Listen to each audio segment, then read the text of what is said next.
Hii ni Meru TV.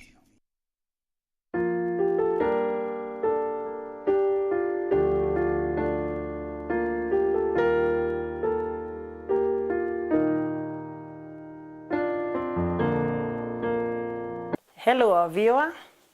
We welcome once again to our broadcast. It's been a wonderful week, and we thank God. We thank God even for this broadcast. Let's start with a word of prayer. Almighty God and Father, we thank you this hour. We thank you that we are sharing your word that is spirit and that is life. We ask you to be with us, give me wisdom, and also give us understanding of the truth. Lord, that we may love you with all our heart. We thank you in Jesus' name. Amen. So welcome once again, viewer. It's such a lovely day. We sing and say this is the day that the Lord has made. We rejoice and be glad in it. Indeed, we are rejoicing in the Lord. We are rejoicing in his goodness. Today, I want us to talk about God with us, Emmanuel. It's a sign that was promised, and the prophets longed to live in the times we are living. The prophets longed for a time as this, when the sign of Emmanuel shall be on earth, when God shall be among men. And this is the time. It is so wonderful. We are living in the best of times. However, when you look at the external circumstances, it doesn't look like so. But those that know their God, those that have discovered the mystery of living in God, they surely can witness that we are living in the best times, despite of what is happening outside. Let's go to the book of John as we begin and asking ourselves this sign, what about God with us? The book of Job, chapter 11, verse 7. Job 11, verse 7, Job is asking, can thou by searching find out God? Can thou find out the Almighty unto perfection? Can you, by searching, find out God? I know most of us believe in God, but quite a number reach a point that they feel, yes, I believe in God, but I surely do not know God. I believe he is there. I somehow believe he's there, but I've not had an encounter with him. And you know, when you're told Emmanuel, God with us, the sign of Christ living with us, is another mystery. So Job is asking, can you, by searching, find out God? Because he had issues in his life, and as he's discussing, and he's saying, of course, I believe that God is with me, that God is watching over me, but how do I find God? How do I find God? Job 23, verse 3. Oh, that I knew where I might find him, that I might come even to his seat. You know, in the book of Job, Job was undergoing a lot of pain, a lot of suffering. And as his friends came to mourn with him, as they talked with him, all Job needed was God.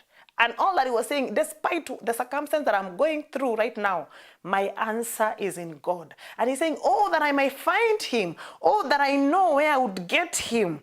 Verse 8 and 9 of the same 23, he says, behold, I go forward. He is not there. Backward, I cannot perceive him. On the left hand where he works or where he doth work, but I cannot behold him. He hideth himself on the right hand, that I cannot see him. Praise the Lord. Job is searching for God.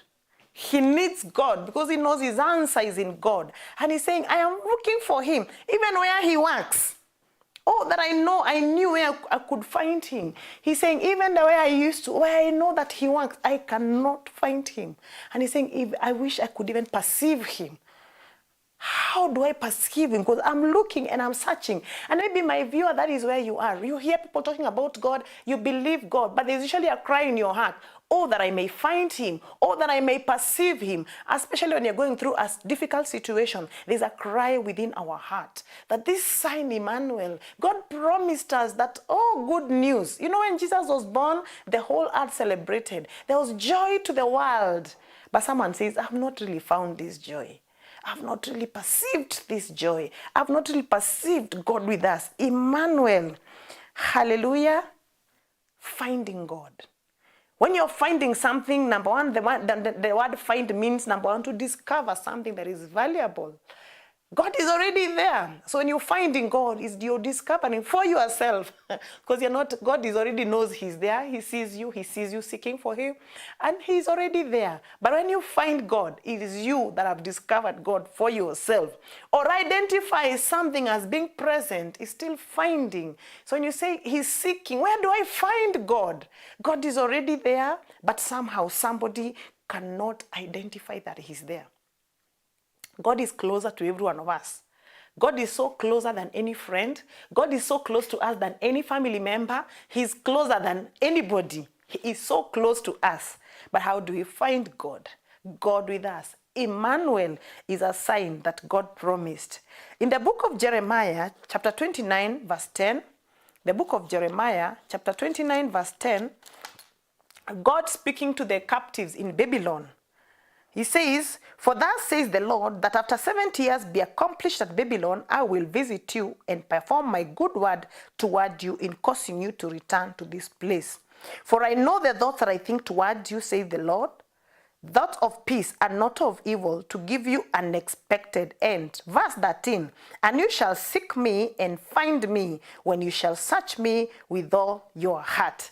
God is promising the Israelites that are in captivity, they are in Babylon, suffering, crying out, and God sends a word and says, "I know the plans I have towards you, plans of good, plans to give you a future and a hope." And that is the same promise that God has for us.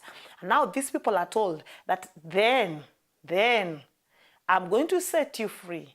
I'm going to send a messenger and you're going to be set from captivity. After that, he's saying, you will search me and you will find me when you search me with all your heart. My viewer, you're longing for God. That thing within you that feels, yes, there's God, but I've not fully encountered him, that I've not fully felt what others feel when they describe God, is a genuine thing, is something genuine, and is actually God within you, giving you a nudge, the Holy Spirit within you giving you a nudge that seek, and yes, you shall find. Verse 14, God is promising that I will be found of you. The same Jeremiah, I will be found of you, verse 14. And I will be found of you, says the Lord. Hallelujah. God promising that I know you're seeking, but now a time is coming. You'll be free from captivity and you will seek me with all your heart. When you seek me, you will be found. You will find me. I will be found of you.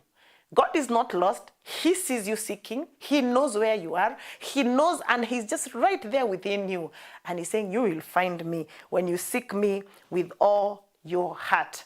So Matthew 7, verse 7, Matthew 7, you say, Matthew 7, ask, and you shall receive.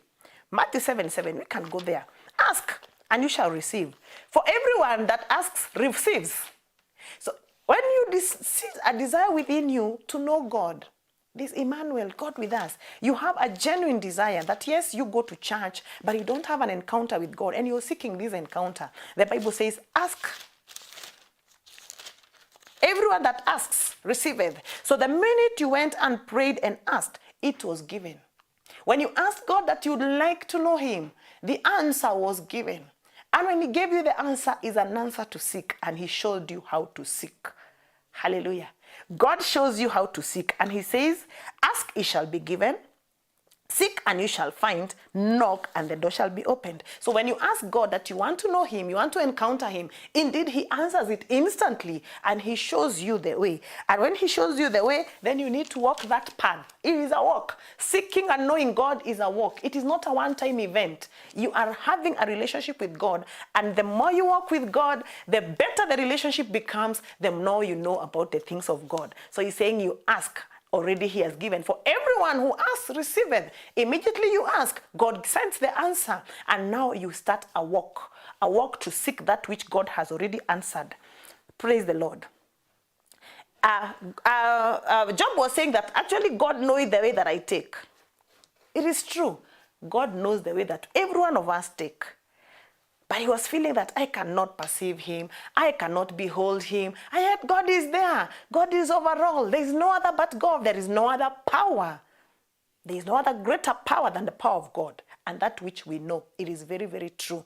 But then now, how are you finding God? How do I find God? How do I know God? Acts chapter 17, verse 27 and 28. How do I find God? Yes, he's there. I talk about him. But now I've reached a point that is no longer talking about God. I want to have an encounter with him. I want to know him. As Paul said, that I may know him. There is a knowing of knowing God that becomes a relationship and not just a lip relationship. You know, people who say by lip, it turns from the lip unto the heart. And anyone who has encountered God, they have no doubt that they have encountered God. They know deep within themselves that they have an encounter with God. So it's not just a lip thing. It's not a lip service. So Acts 17 verse 27, Paul is talking to the Athenians.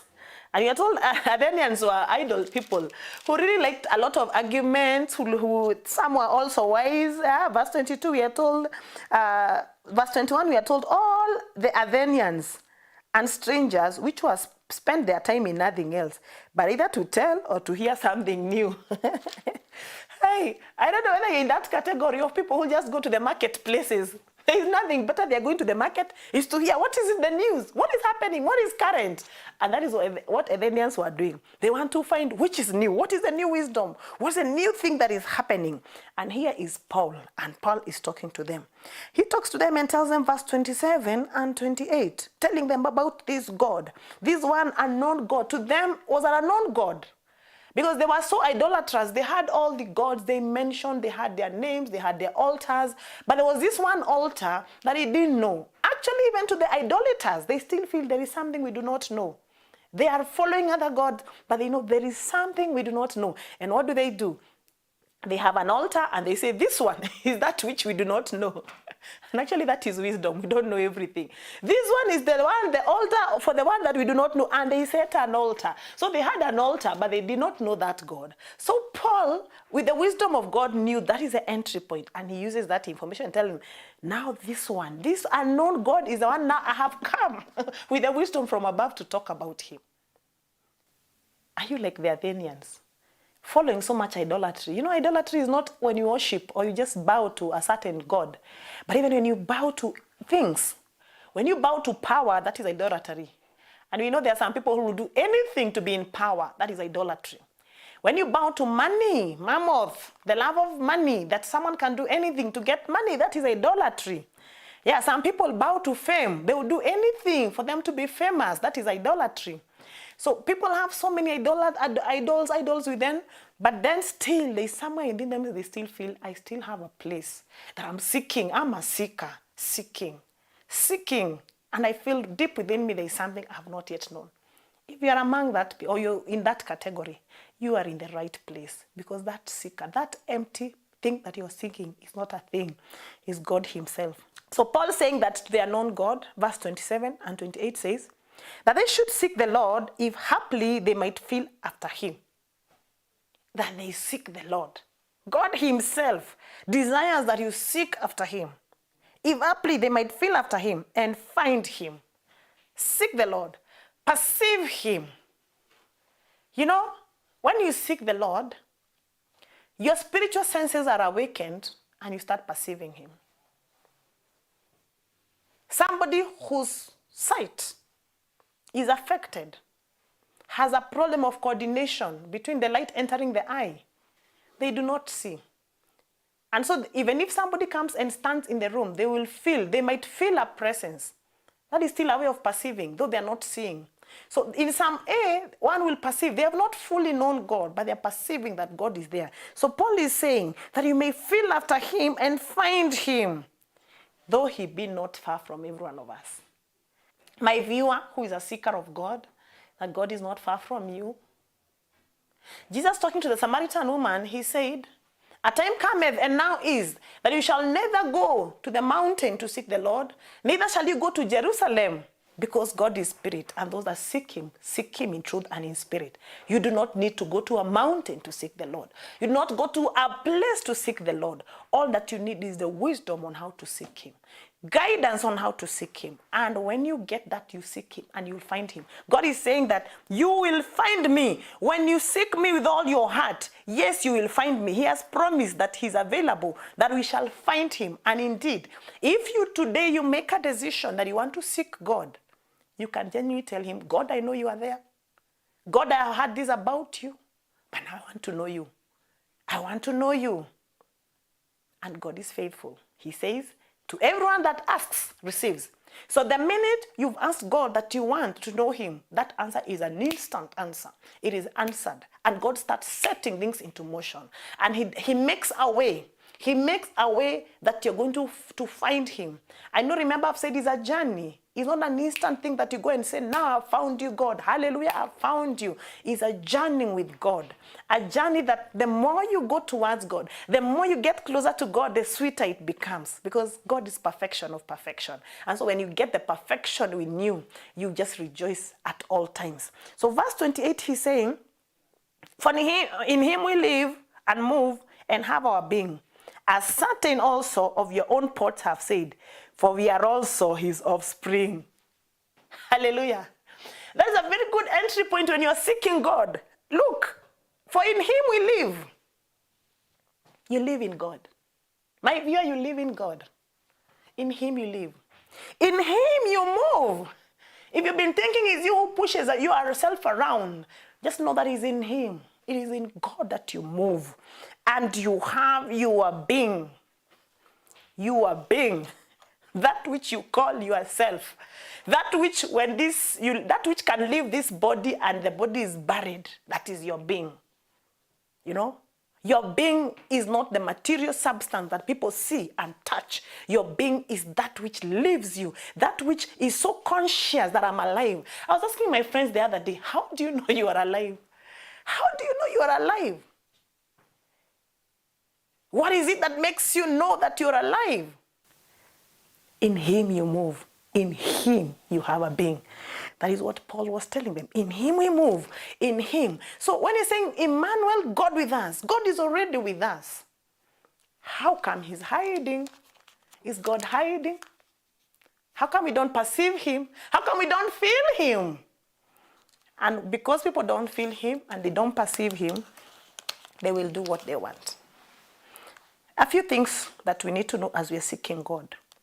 Number one, what is our intention of seeking God? Because God is there. And when I'm seeking him, he knows. Hallelujah.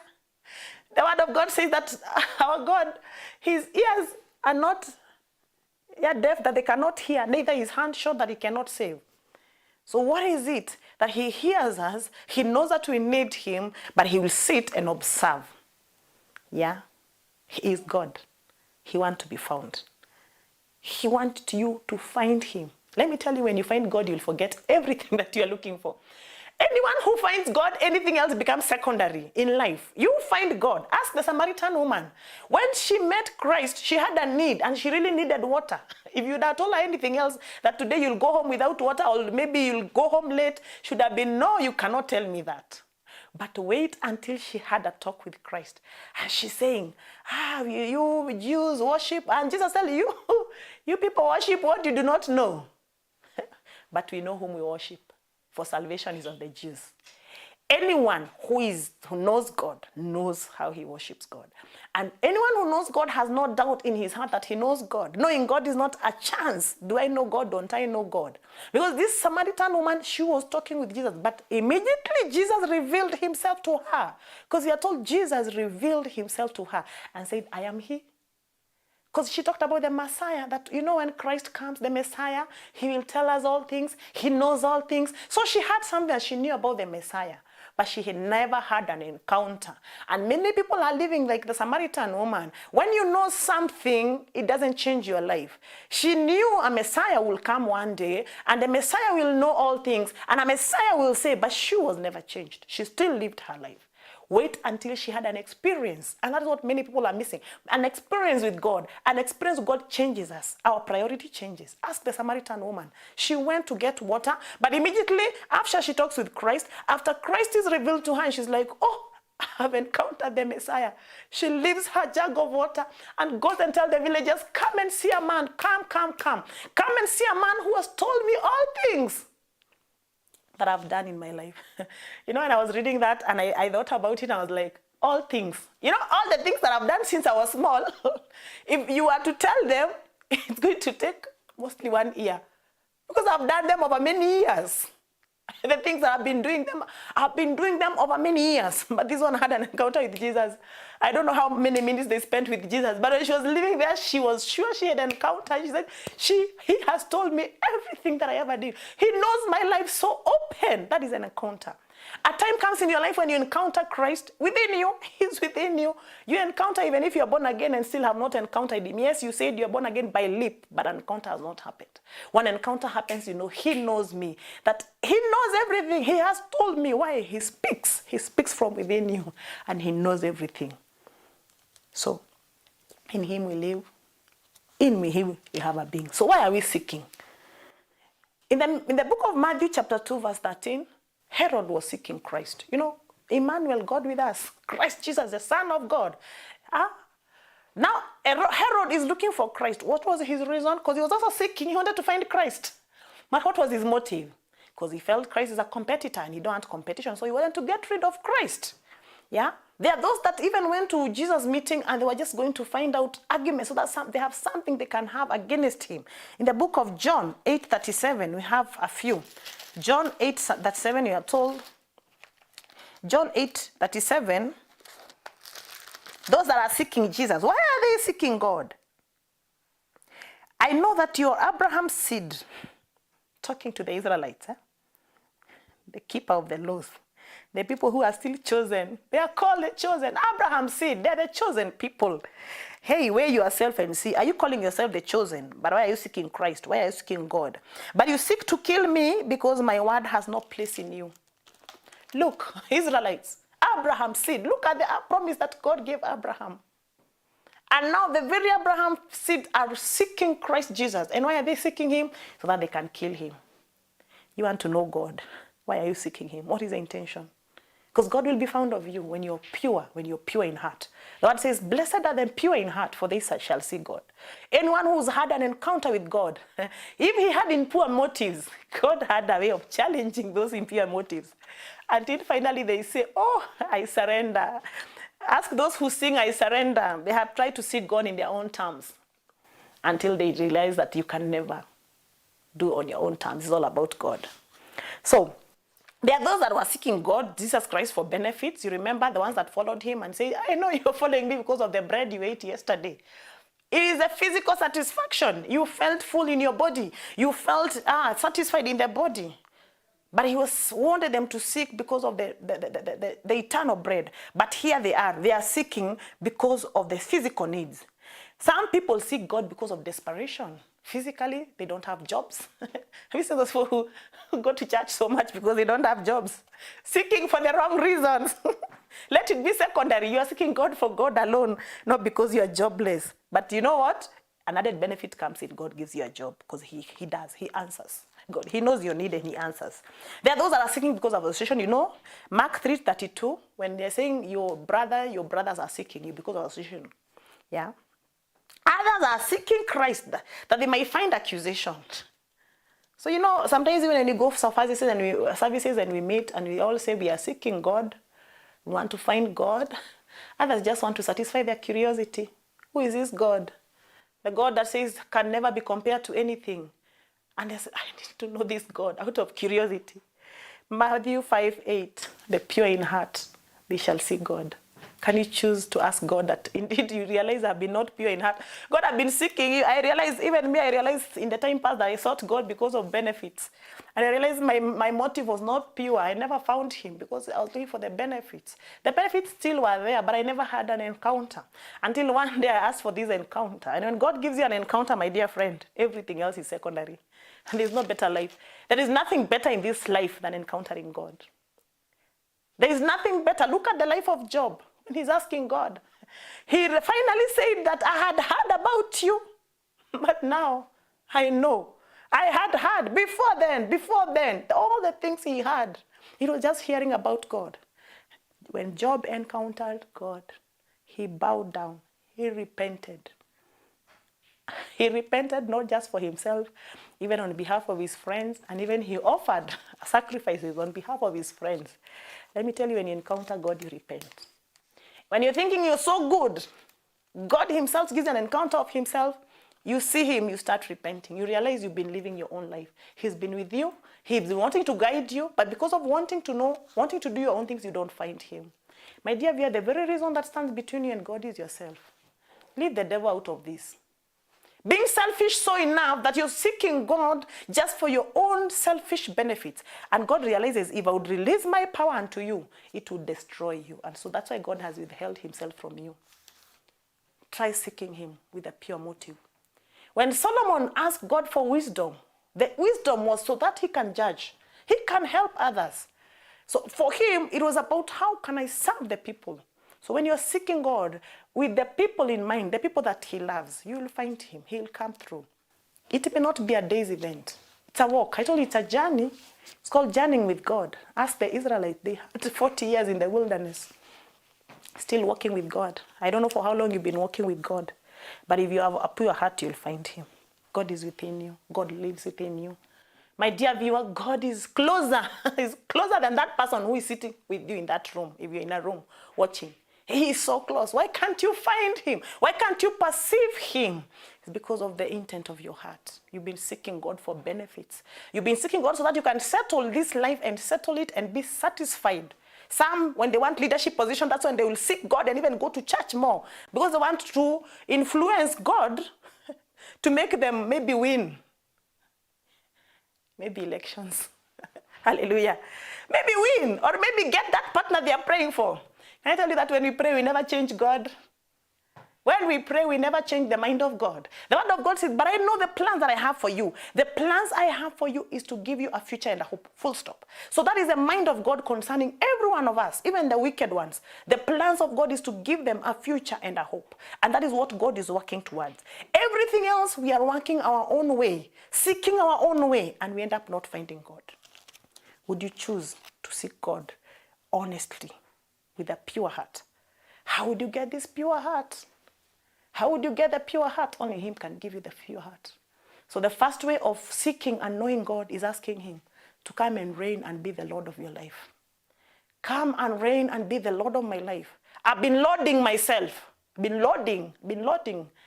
The ones who say they are not,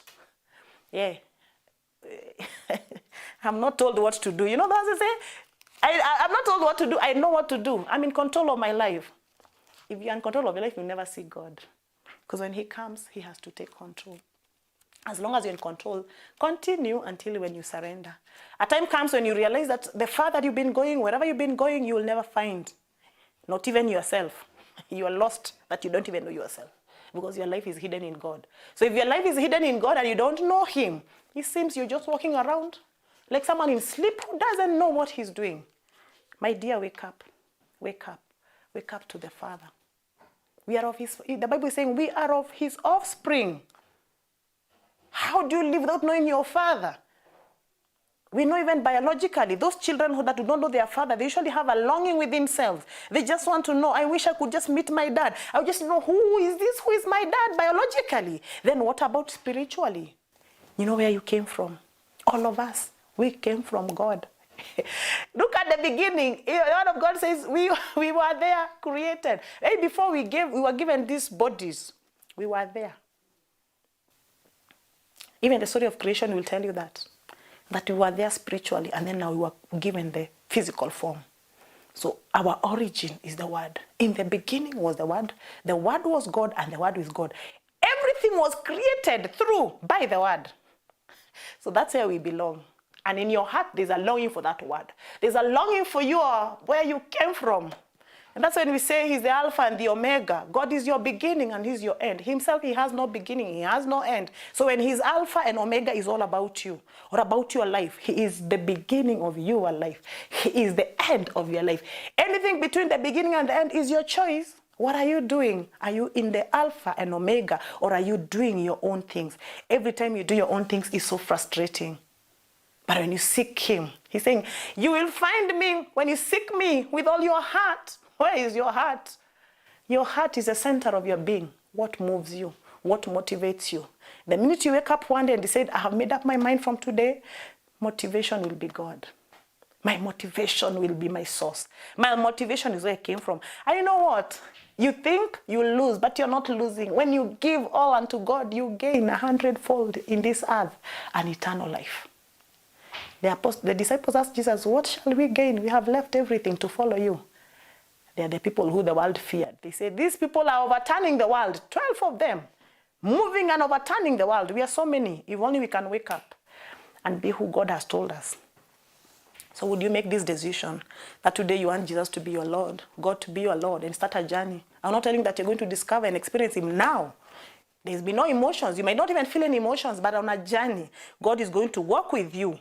God is going to walk with you. And indeed, it's a good journey. Nothing is so wonderful in this life like the life of journeying with God. And journeying with God starts with knowing. Make that decision. You may not fully comprehend, but it's a start.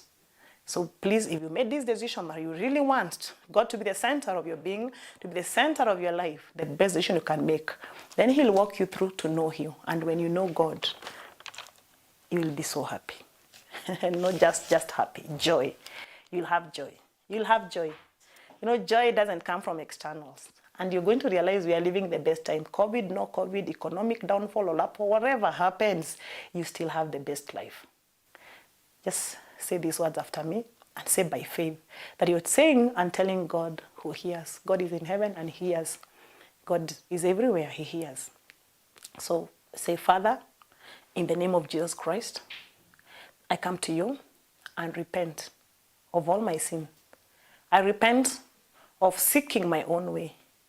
Today I ask you to be Lord over my life. Guide me, teach me, help me to know you. Help me to work out this salvation. In Jesus' name, I pray. Amen. So if you've said that prayer by faith, you're born again. It is a journey. Do not expect feelings, but it's a journey. And one day, if you follow God and be firm, you look back and see how far the Lord has taken you. He's a faithful God. And he'll take you through. He'll walk with you. So you're welcome to our services. We are a Faith Family Chapel. We have a branch in Maua, not in Maua, Maua Ruiri Junction, just after Kenya Methodist University. And you're very much welcome. Yes, we love God. We also have our main headquarters in Muranga. So if you're in Muranga and its environments, we welcome you to Faith Family Chapel, Muranga Town. And there are contacts down there that you can call and reach us. And God really bless you as you pursue God. You're welcome.